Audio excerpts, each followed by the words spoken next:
Fear does not announce itself with sound in this moment. It settles instead like a dense atmosphere, thick enough to slow breath and sharpen every sensation. The prisoners stand aligned not merely in a physical line but within an invisible corridor of expectation shaped by everything they have already endured. War has trained them to read patterns quickly, to anticipate cruelty before it arrives, and to accept that when power gathers men into rows, it rarely does so for mercy. Their bodies are present, but their minds are already racing ahead, calculating outcomes, rehearsing pain, preparing for loss. Each man carries his own private history of bombed cities, shattered units, vanished comrades, and broken promises, all compressing into this single instant where nothing has yet happened and yet everything feels inevitable. The space around them is stripped of detail, reduced to essentials by fear itself. Boots on ground, weapons held but not raised, uniforms that erase individuality on both sides. The prisoners feel observed, measured, reduced to a collective problem rather than separate human beings. The line becomes symbolic, a boundary between life as it was and whatever version of existence waits on the other side. In war, lines are rarely neutral. They are thresholds where identity dissolves and fate is assigned. The men sense this deeply, even if none dare articulate it. Silence dominates, but it is not peaceful. It is taut, stretched thin by anticipation, vibrating with the unspoken certainty that violence is the natural language of such encounters.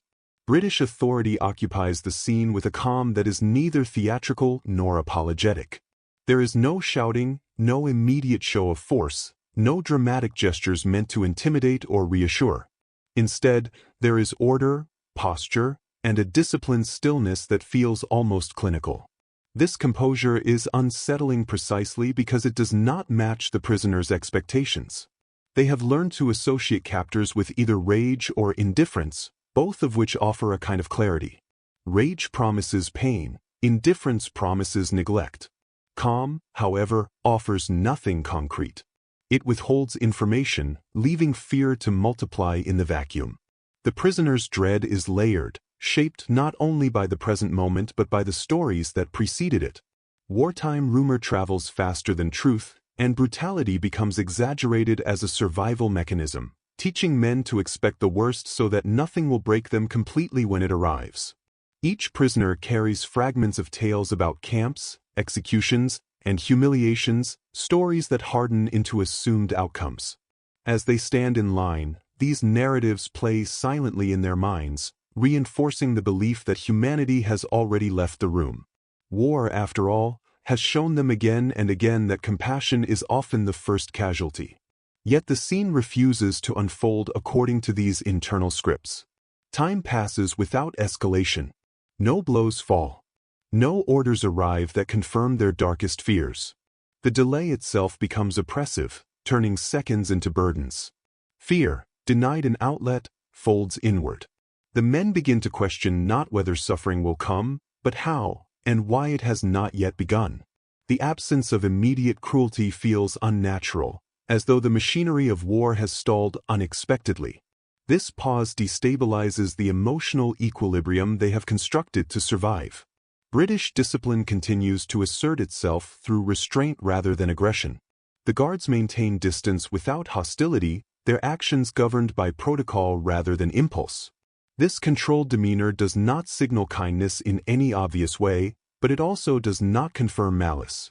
It exists in a moral gray space that the prisoners struggle to interpret. In war, ambiguity is often more frightening than certainty. The men cannot decide whether this calm is a prelude to something worse or an indication that the rules they fear may not apply here. As the line remains intact, the prisoners become acutely aware of their own vulnerability. Stripped of agency, they are reduced to observers of their own fate, forced to confront how little control they truly possess. Yet within this vulnerability, a subtle shift begins to occur. The longer the silence holds, the harder it becomes to sustain absolute terror. Fear remains present, but it loses some of its sharpness, blunted by confusion. The mind, exhausted from bracing for impact, begins to notice details previously ignored: the measured pace of movement, the lack of unnecessary force, the almost bureaucratic nature of the proceedings. This moment exposes the psychological power of expectation. The prisoners realize, perhaps unconsciously, how much of their suffering exists in anticipation rather than action.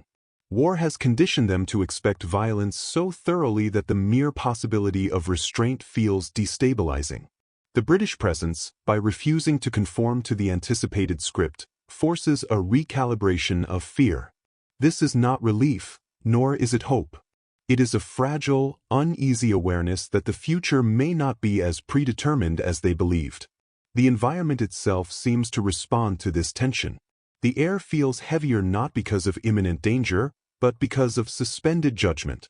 Silence becomes an active force, pressing in on both captors and captives. For the British, maintaining this restraint is not passive. It requires discipline, intention, and the suppression of emotions that war often inflames. Authority here is exercised through control of action rather than indulgence in power. This choice, though quiet, carries moral weight. For the prisoners, the realization that violence is not immediate does not erase fear, but it transforms it. Terror gives way to a more complex emotional state, one that includes uncertainty, disbelief, and a reluctant attentiveness. They begin to watch not just for threats, but for signs of intention. In doing so, they are forced to re-engage with the present moment rather than surrender entirely to dread.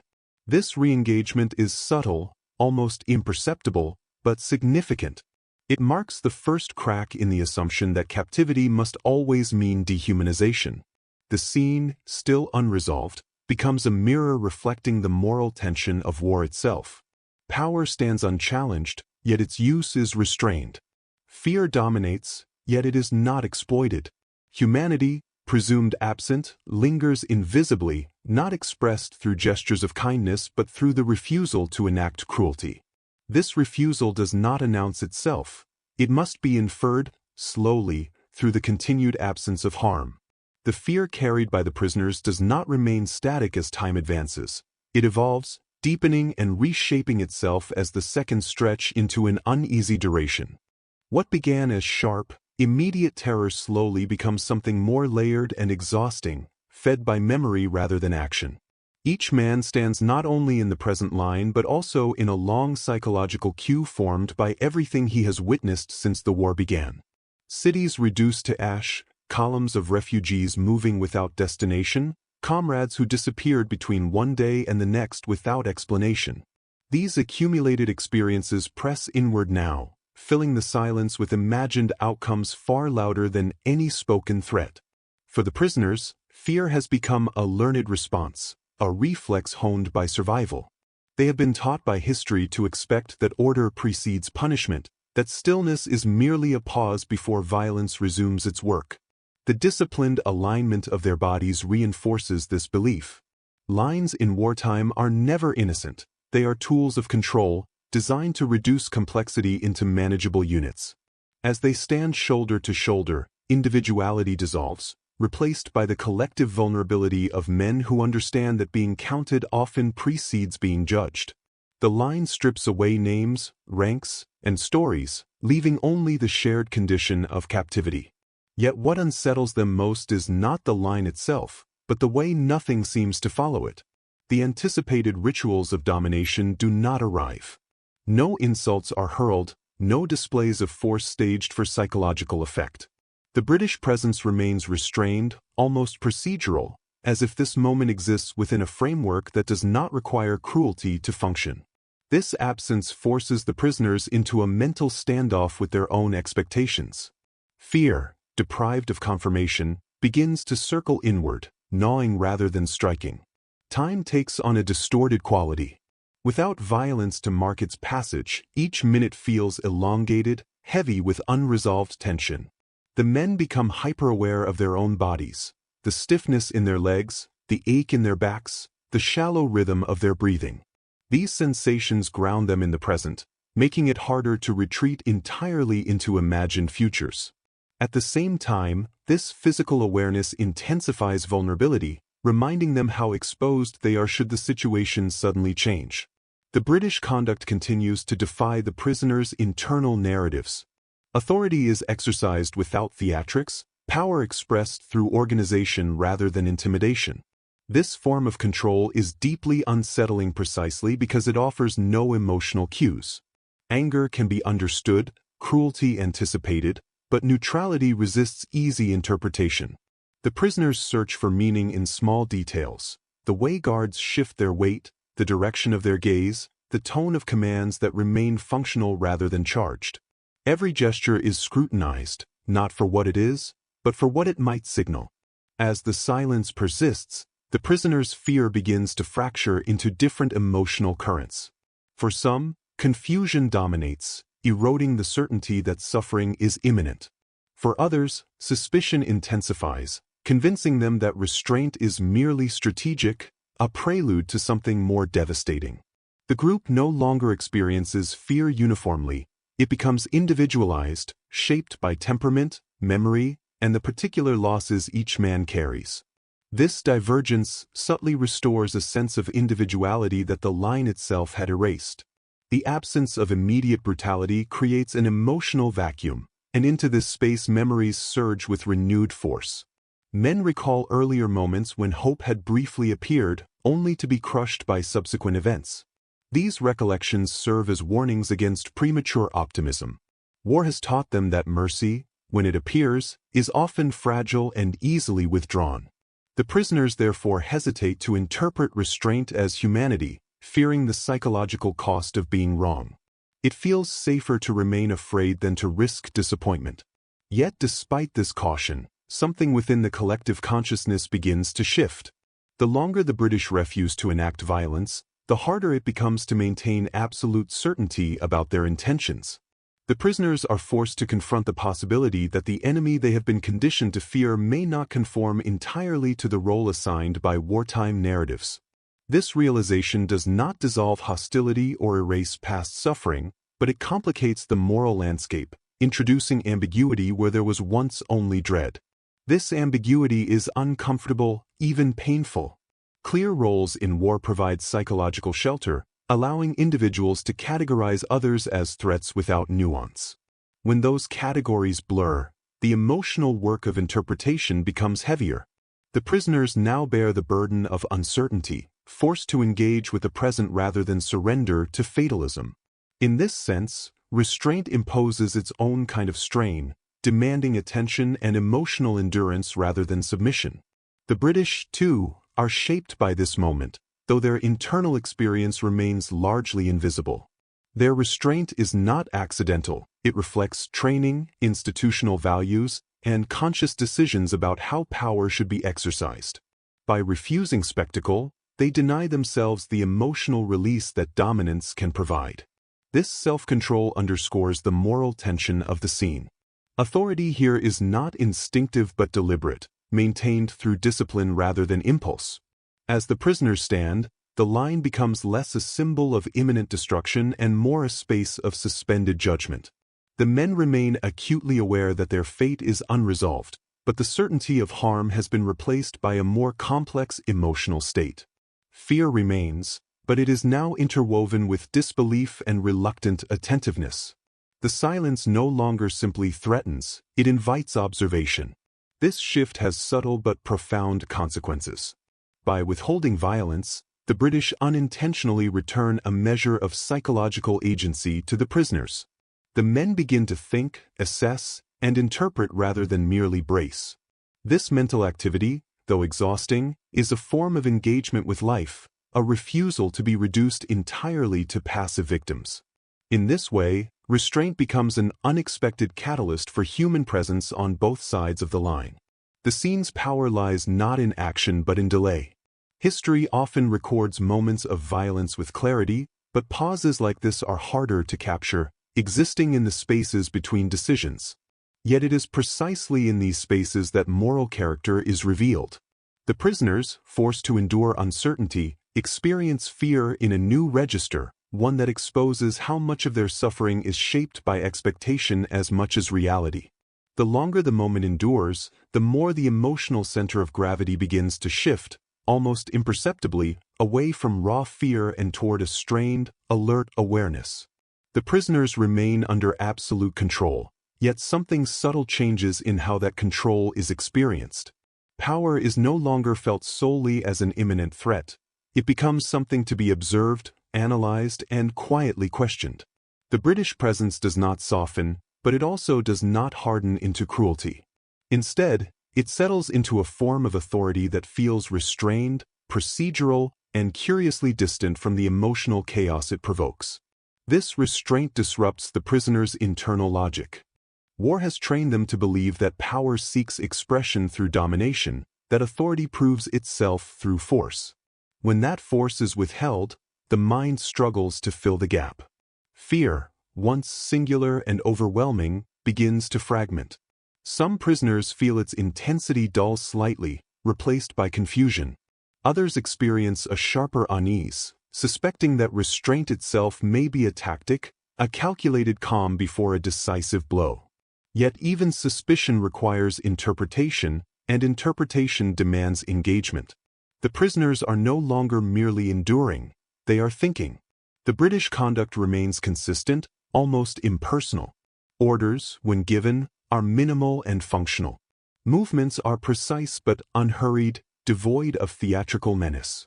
This absence of excess becomes its own message, though an ambiguous one. The guards do not seek eye contact unnecessarily, nor do they avoid it entirely. Their posture communicates control without triumph, presence without provocation. It is a posture that denies the prisoners an easy narrative of hatred, forcing them to confront a more unsettling possibility, that authority can exist without cruelty as its defining feature. As time passes, the prisoners' perception of themselves begins to change. They remain captives, but they are no longer entirely reduced to objects awaiting punishment. The lack of immediate violence allows fragments of individuality to resurface. Men become aware of their own thoughts again, of memories that are not purely shaped by terror. They notice the subtle differences among those around them. The way one man clenches his jaw, another stares at the ground, another scans the scene with cautious curiosity. These details reintroduce humanity into a space that fear had flattened into uniform dread. This reemergence of awareness does not bring comfort. Instead, it introduces a new form of strain. Uncertainty replaces inevitability, and uncertainty demands emotional endurance. The prisoners can no longer rely on resignation as a defense. They must remain present, alert to subtle shifts in tone and behavior, constantly reassessing what the next moment might bring. This vigilance is exhausting, but it is also a sign that they have not been entirely broken. Their minds remain active, resisting the total surrender that terror often enforces. The moral architecture of the moment becomes increasingly complex. The British hold complete power, yet choose not to exploit it in the expected ways. This choice does not erase the imbalance, but it reframes it. Authority here is demonstrated through control of self as much as control of others. The guards' restraint suggests a system that values order over vengeance, discipline over emotional release. For the prisoners, this is deeply destabilizing. It challenges the belief that the enemy is defined solely by brutality, introducing the uncomfortable notion that moral boundaries may still exist even within war. This realization does not inspire trust. Trust would require time and consistency far beyond what this moment can offer. Instead, it produces a fragile awareness that the situation is not fully scripted. The prisoners are forced to accept that their assumptions, though shaped by experience, may not apply universally. This acceptance is reluctant and cautious, but it opens a psychological space where fear is no longer absolute. In that space, even the smallest acts of restraint take on disproportionate significance. Silence continues to dominate the scene, but its character changes. What once felt like the oppressive calm before violence now feels like suspended judgment. The prisoners sense that decisions are being made elsewhere, beyond their sight, within structures of command that do not rely on spectacle. This distance from decision-making power reinforces their vulnerability, yet it also shields them from the immediate emotional volatility of their captors.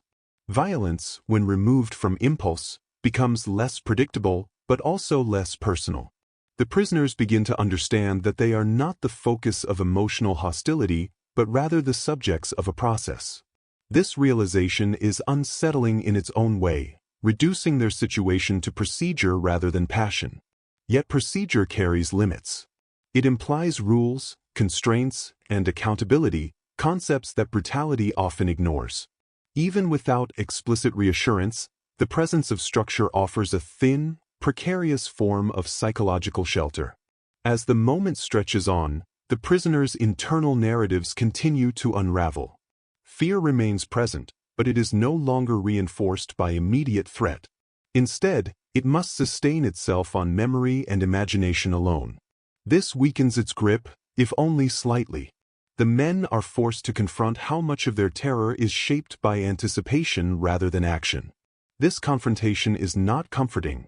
It is destabilizing, stripping away even the grim certainty that fear once provided. The British restraint also carries a cost. Maintaining control without cruelty requires discipline and emotional suppression. War often encourages the opposite, rewarding aggression and dehumanization. By resisting these impulses, the Guards assert a form of moral agency that runs counter to the prevailing logic of total war. This agency is quiet, almost invisible, but it defines the moment more powerfully than any act of violence could. The scene becomes a study in contrasts: absolute power exercised without excess, fear experienced without immediate cause, humanity implied through omission rather than gesture. The prisoners stand within this contradiction, uncertain how to respond. Their fear has not disappeared, but it has been reshaped, stretched thin across a wider emotional spectrum. Confusion, vigilance, disbelief, and cautious attention now coexist alongside dread. Silence, once merely the absence of sound, now grows into something heavier and more commanding than any shouted order could have been. It presses down on the space, not violently but persistently, shaping every thought and movement within it. For the prisoners, this silence becomes the dominant force of the moment, demanding endurance rather than reaction. It is no longer simply a pause before something else happens. It is the event itself, an extended interval in which meaning slowly accumulates. Each second spent unbroken by cruelty alters the emotional chemistry of the scene, transforming fear into something more complex and difficult to name. The prisoners begin to sense that survival, once assumed unlikely or conditional, may actually be possible without humiliation or bloodshed. This realization does not arrive as hope in any clean or uplifting form. It emerges cautiously, almost against their will, because war has taught them to distrust optimism. Yet the longer the restraint continues, the harder it becomes to deny the evidence before them. Nothing catastrophic has occurred. No one has been singled out. No example has been made. The absence of violence, sustained over time, starts to feel intentional rather than accidental. This awareness unsettles the prisoners deeply. They have prepared themselves psychologically for suffering, rehearsed it internally as a way to blunt its impact. When suffering does not arrive, that preparation becomes useless, even burdensome. The emotional defenses they constructed now have nowhere to go. Fear, deprived of confirmation, begins to loosen its grip, not disappearing but dispersing into other sensations: disbelief, guarded curiosity, and a fragile attentiveness to the present moment. The prisoners find themselves watching not for blows, but for meaning. The British restraint reveals itself not as hesitation, but as a deliberate posture. Humanity here is not expressed through comforting gestures or reassuring words, but through consistency and control.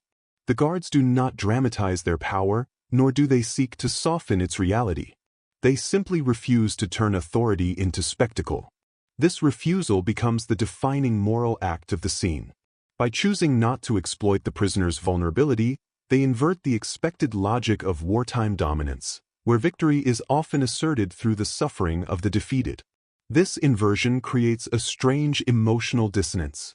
The prisoners remain acutely aware that they are at the mercy of their captors, yet they are not being treated as disposable.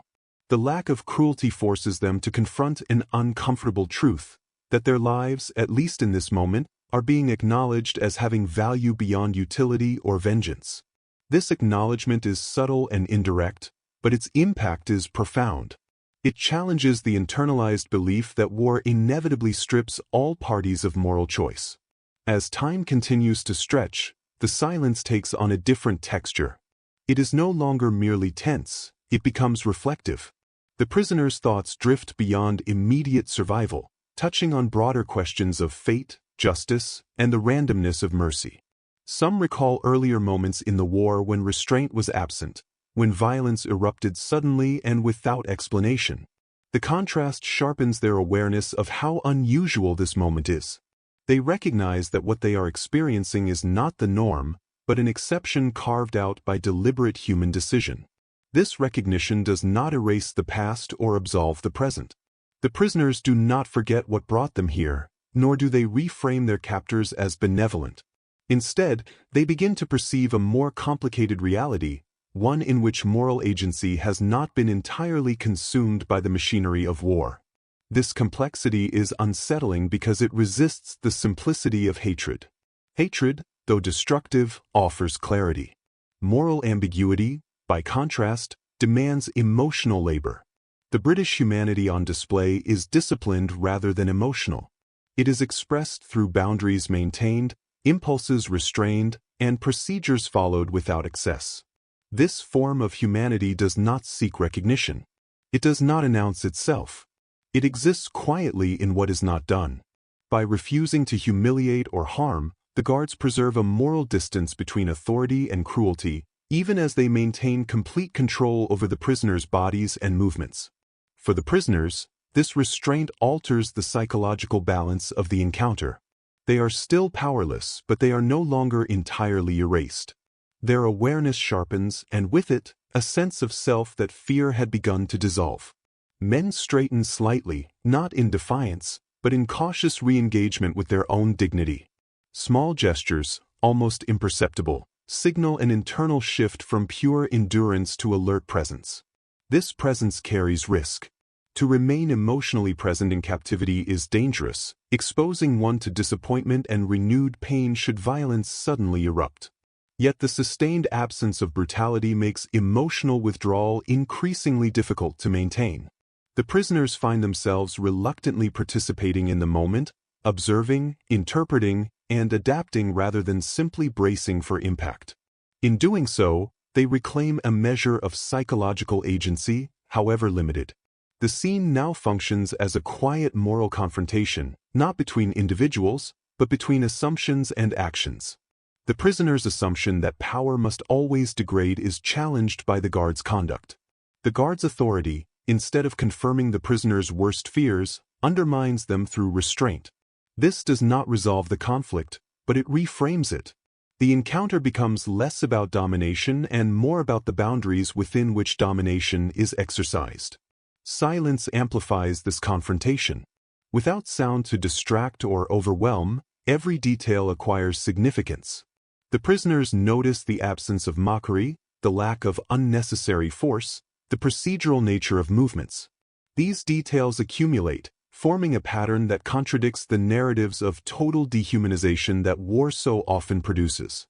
The prisoners begin to understand that humanity, when it appears in war, often does so quietly, without ceremony or reassurance.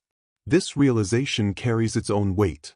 It forces the prisoners to confront the possibility that moral responsibility has not entirely vanished from the world, even in its darkest moments.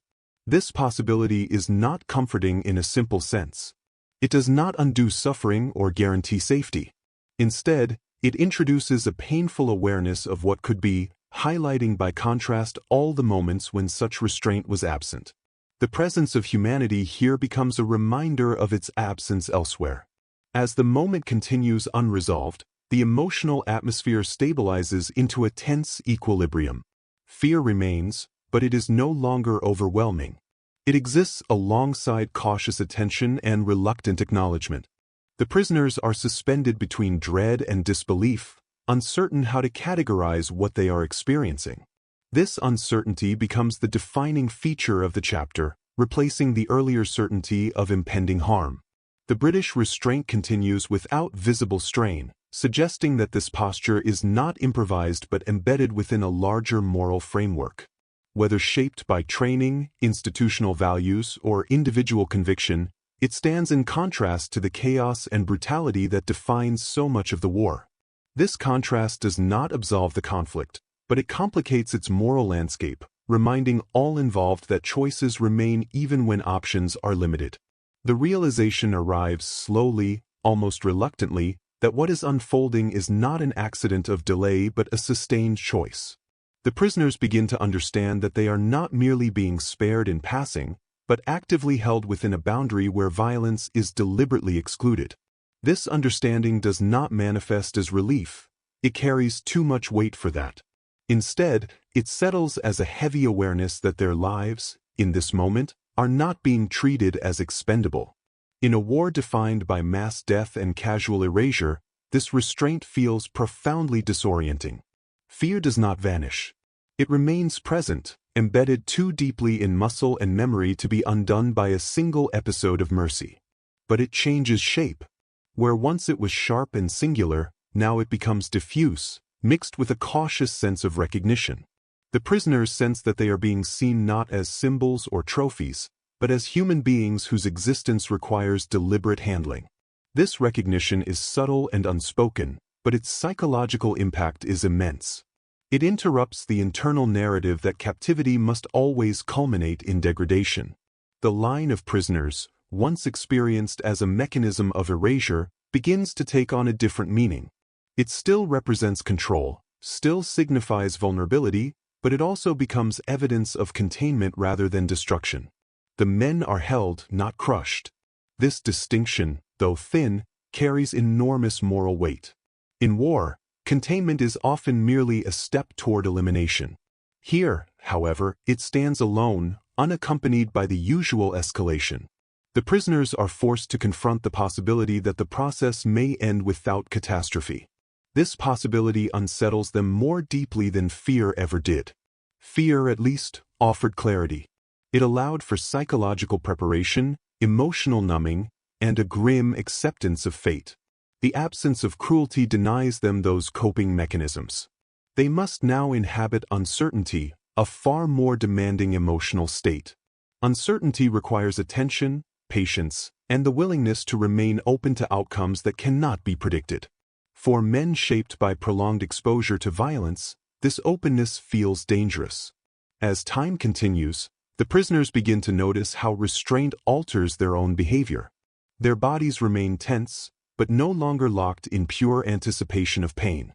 Their eyes lift more often, scanning not just for threats but for cues of intention. Thought returns in fragments unrelated to survival. Memories of home, fleeting images of life before the war, questions about what might come next. These intrusions of normalcy are fragile, but they signal a reawakening of inner life that fear had suppressed. The British restraint continues to operate without visible adjustment. There is no softening meant to reassure, no escalation meant to intimidate. This consistency reinforces the sense that what is happening is principled rather than situational. Authority is being exercised within limits, and those limits appear stable. For the prisoners, this stability becomes a psychological anchor. It does not promise safety, but it suggests predictability, and predictability is a rare form of comfort in wartime captivity. This moment begins to ripple outward in the prisoners' understanding of the conflict itself. They have been trained, by experience and propaganda alike, to see the enemy as uniformly brutal, stripped of moral nuance. The restraint before them does not erase that training, but it cracks its surface. The prisoners are confronted with the unsettling idea that the enemy is capable of moral choice, and that those choices are not always aligned with cruelty. This realization does not inspire trust, but it complicates hatred, making it harder to sustain in its purest form. Complication is emotionally costly. Hatred simplifies, allowing suffering to be externalized and justified. When that simplification fails, the emotional burden shifts inward. The prisoners must now hold contradictory truths at once, that they are victims of war and that their captors, in this moment, are choosing not to victimize them further. This contradiction resists easy resolution. It does not reconcile the past or guarantee the future. It simply exists, demanding acknowledgement. the silence surrounding the scene now feels less oppressive and more contemplative. It becomes a shared space in which both sides exist without immediate confrontation. The prisoners sense that this silence is not emptiness, but restraint made audible through its absence. It is the sound of impulses held in check, of power exercised without indulgence. In this silence, humanity is not declared but demonstrated, quietly and without spectacle. For the prisoners, the most profound shift occurs internally. They begin to recognize that their dignity, though battered, has not been entirely stripped away.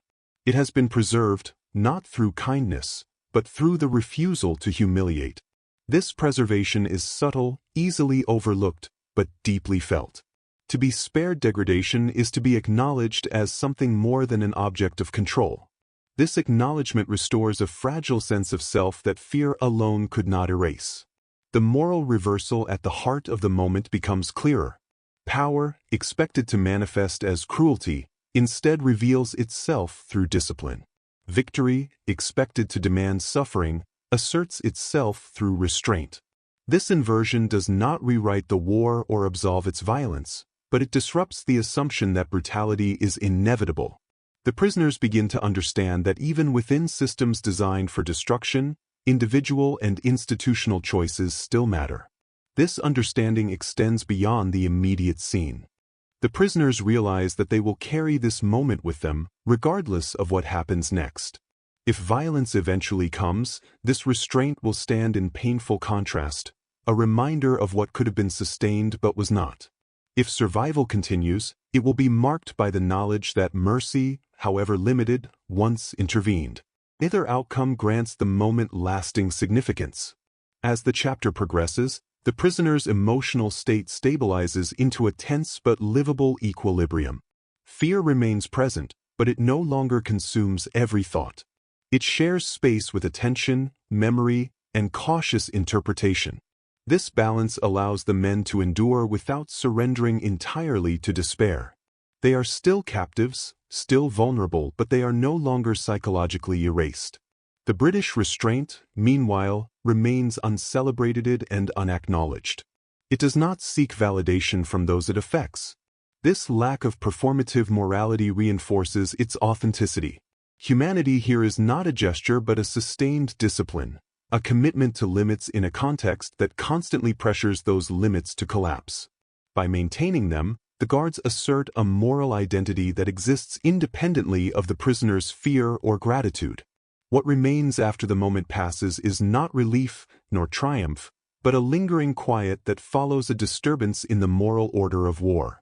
The prisoners do not leave the line unchanged, even if their physical circumstances remain uncertain.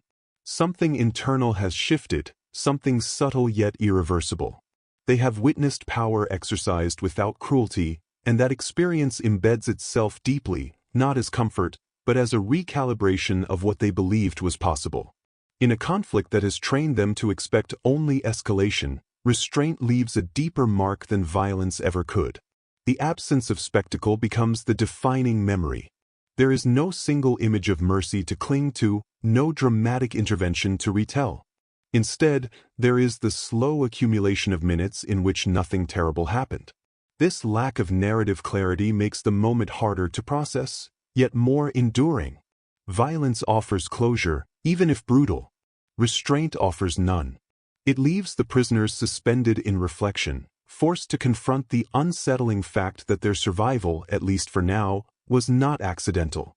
As the prisoners move forward in time, whether into further captivity or uncertain release, this experience travels with them. It does not overwrite their suffering or erase the losses that brought them here. The war remains what it has always been, destructive, unjust, and unforgiving. Yet layered onto that reality is a memory that resists simplification. They remember standing powerless, expecting erasure, and instead encountering control that stopped short of annihilation. That memory complicates everything that follows. For some, this complication is painful. It sharpens grief by contrast, making earlier brutality feel even more senseless. If restraint was possible here, why was it absent elsewhere? Why did mercy appear only after so much damage had already been done? These questions have no answers that bring peace. They linger as quiet indictments, not of individuals alone, but of systems that normalize cruelty while treating humanity as optional. For others, the memory becomes a fragile anchor. In moments of despair, it offers evidence, however limited, that moral choice has not vanished entirely from the world. It does not inspire optimism, but it resists total nihilism. It suggests that even within overwhelming structures of violence, individual and institutional discipline can interrupt the expected flow of harm. This suggestion is not comforting, but it is stabilizing. It prevents despair from becoming absolute. The British restraint, viewed in retrospect, acquires greater significance than it had in the moment. At the time, it was simply what was happening, defined mostly by what did not occur. Only later does its weight become clear. By choosing not to humiliate, not to punish, not to assert dominance through pain, the captors preserved something fragile and easily lost. The prisoners sensed that they still existed within a moral universe, however damaged. This preservation is not dramatic. It does not restore dignity fully or heal trauma, but it prevents total erasure, and in war, prevention matters. The prisoners carry forward the knowledge that they were once treated as lives to be managed rather than objects to be destroyed. This knowledge does not absolve their captors or redeem the conflict, but it introduces a measure of moral complexity that resists propaganda and simplistic narratives. As time distances them from the moment, the silence they endured becomes more meaningful than any spoken declaration could have been. Silence, in this case, was not indifference but restraint held steady. It was the sound of violence deliberately withheld. This understanding reframes how they remember the encounter. The absence of cruelty becomes a form of action, one that required discipline, structure, and the willingness to resist the dehumanizing momentum of war. The prisoners' identities, fractured by captivity and fear, begin to reassemble around this memory. They do not become whole again, but they regain a sense of continuity with their former selves. They remember that they were capable of observing, interpreting, and enduring without surrendering entirely to terror. This continuity becomes a quiet source of strength, not because it promises safety, but because it affirms that their inner lives were not completely extinguished. The moral reversal embedded in the moment reveals itself fully only in hindsight. Power did not announce itself through violence. Victory was not performed through suffering. Instead, authority manifested as discipline, and humanity appeared not as sentiment, but as restraint. This reversal does not rewrite the war's history, but it punctures its inevitability. It proves that brutality, though common, is not the only available expression of power.